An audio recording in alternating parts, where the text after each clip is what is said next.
बूढ़े पिता और उनके 2 बेटे।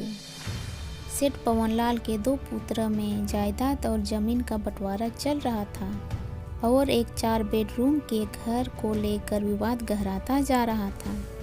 एक दिन दोनों भाई मारने मरने पर उतारू हो चले तो पिताजी जोर से हंस पड़े।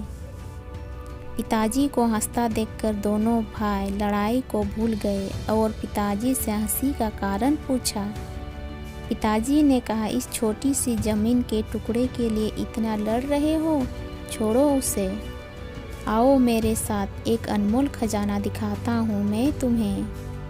पिता पवनलाल जी और दोनों पुत्रों राम और श्याम उनके साथ रवाना हुए। पिताजी ने कहा, देखो यदि तुम आपस में लड़े तो फिर मैं तुम्हें उस खजाने तक नहीं ले जाऊंगा और बीच रास्ते से ही लौटकर आ जाऊंगा। अब दोनों पुत्रों ने खजाने के चक्कर में एक समझौता किया कि चाहे कुछ भी हो जाए हम लड़ेंगे नहीं, प्रेम से यात्रा पे चलेंगे। गांव जाने के लिए एक बस मिली पर सीट 2 ही मिली और वे 3 थे। अब पिताजी के साथ थोड़ी दूर राम बैठे तो थोड़ी दूर श्याम। ऐसे चलते चलते लगभग 10 घंटे का सफ़र तय किया, तब गांव आया। पवनलाल जी दोनों पुत्रों को लेकर एक बहुत बड़ी हवेली पर गए। हवेली चारों तरफ से सुनसान थी। पवनलाल जी ने देखा कि हवेली में जगह जगह कबूतरों ने अपना घोंसला बना रखा है, तो पवनलाल वहीं बैठकर रोने लगे। पुत्रों ने पूछा, क्या हुआ पिताजी, आप क्यों रो रहे हैं? रोते हुए उस बूढ़े पिता ने कहा, जरा ध्यान से देखो इस घर को, जरा याद करो वो बचपन जो तुमने यहाँ बिताया था। तुम्हें याद है बच्चों, इसी हवेली के लिए मैंने अपने बड़े भाई से लड़ाई की थी। यह हवेली तो मुझे मिल गई पर मैंने उस भाई को हमेशा के लिए खो दिया, क्योंकि वे दूर देश में जाकर बस गया और फिर वक्त बदला। एक दिन हमें भी यह हवेली छोड़कर जाना पड़ा। अच्छा तुम यह बताओ बेटा कि जिस सीट पर हम बैठकर आए थे, क्या वे बस की सीट हमें मिल गई?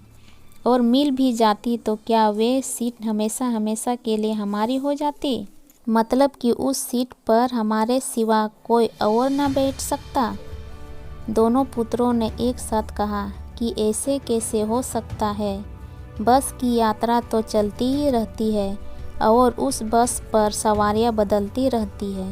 पहले हम बैठे थे, आज कोई और बैठा होगा और पता नहीं कल कोई और बैठेगा। और वैसे भी उस सीट पर क्या धारा है जो थोड़ी सी देर के लिए हमारी है? पिताजी पहले हंसे और फिर आंखों में आंसू भरकर बोले, यही मैं तुम्हें समझा रहा हूँ कि जो थोड़ी देर के लिए जो तुम्हारा है, तुमसे पहले उसका मालिक कोई और था। थोड़ी सी देर के लिए तुम हो और थोड़ी देर बाद कोई और होगा। बस बेटा एक बात ध्यान रखना कि इस थोड़ी सी देर के लिए कहीं तुम अनमोल रिश्तों की आहुति ना दे देना। यदि पैसा का लालच आए तो इस हवेली की इस स्थिति को देख लेना कि अच्छे अच्छे महलों में भी एक दिन कबूतर अपना घोंसला बना लेते हैं। बेटा मुझे यही कहना था कि बस की उस सीट को याद कर लेना जिसकी रोज़ सवारियां बदलती रहती है। उस सीट के खातिर अनमोल रिश्तों की आहुति ना दे देना। जिस तरह से बस की यात्रा में तालमेल बैठाया था, वैसे ही जीवन की यात्रा में भी तालमेल बैठाते रहना। दोनों पुत्र पिताजी का सुझाव समझ गए और पिताजी के पैरों में गिरकर आंसू बहाने लगे।